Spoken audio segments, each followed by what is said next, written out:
नमस्कार, मनशीज रेसिपीमध्ये आज आपण वाफाळते गरमागरम पोहे कसे करायचे ते पाहणार आहोत। यासाठी एक मीडियम अशा साईजचा कांदा साल काढून छान असा बारीक चिरून घेतला। आपण कांदा जेवढा बारीक चिरू आणि जेवढा जास्त घालू तेवढे पोहे अगदी नरम होतात, त्यामुळे कांदा अगदी बारीक असा चिरून घेतला।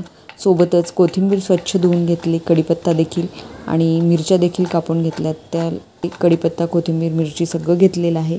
आता आपण शेंगदाणे भाजून घेणार आहोत। तर थोडेसे शेंगदाणे कढईमध्ये 1-2 मिनिटांसाठी परतवून छान खरपूस असे भाजून घेतले आणि शेंगदाणे आपण एका प्लेटमध्ये काढून घेतोय। शेंगदाणे आपले भाजून झालेत, ते थंड होत आहेत, तोपर्यंत आपण पोहे भिजवणार आहोत। तर इथे मी 3 जणांसाठी पोहे करणार आहे, त्यामुळे 3 मूठ पोहे घेतलेले आहेत आणि यात असलेला कचरा, साळ जे असेल ते आपण काढून स्वच्छ करून घ्यायचे आणि पोहे असे नळाखाली स्वच्छ असे धुवून घ्यायचे। पोहे धुवून झाले, यातील पाणी एक्स्ट्राचं काढून घेतलं अशा पद्धतीने निथळून।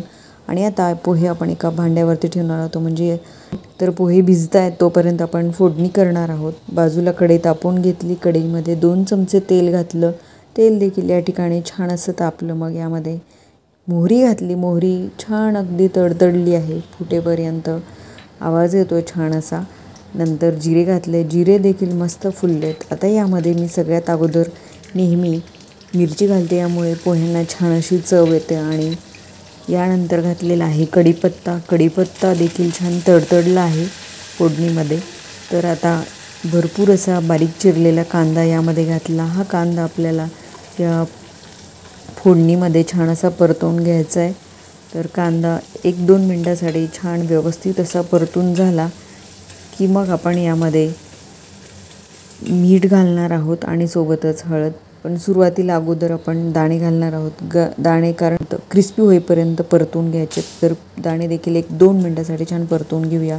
दाणे परतून झाल्यानंतर या फोडणीची चव छान राहावी किंवा संपूर्ण पोह्यांना छान चव यावी म्हणून मी यामध्ये घातलेली आहे बारीक चिरलेली थोडीशी कोथिंबीर।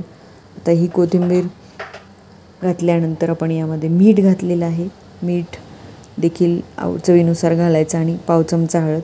मीठ आणि हळद छान परतवून घ्यायचं, मिक्स करून घ्यायचं फोडणीमध्ये। आणि फोडणी अगदी मिनिटभरासाठी अशा प्रकारे परतवून झाली की मग यामध्ये आपण भिजवलेले पोहे घालणार आहोत। तर पोहे अगदी मस्त भिजून कोरडे झालेत। आता हे संपूर्ण पोहे मी या कढईत घातले, पोहे परतून घेणार आहोत। फोडणीमध्ये पोहे परतवताना ते खूप जास्त हलवायचे नाहीत, फक्त फोडणी खालून वरती यायची, म्हणजे ते फोडणी वरती यायला पाहिजे आणि पोहे खाली जायला पाहिजे। अशा पद्धतीने हे पोहे सतत हलवायचे 1-2 मिनिटांसाठी आणि खूप जास्त परतवायचे नाही।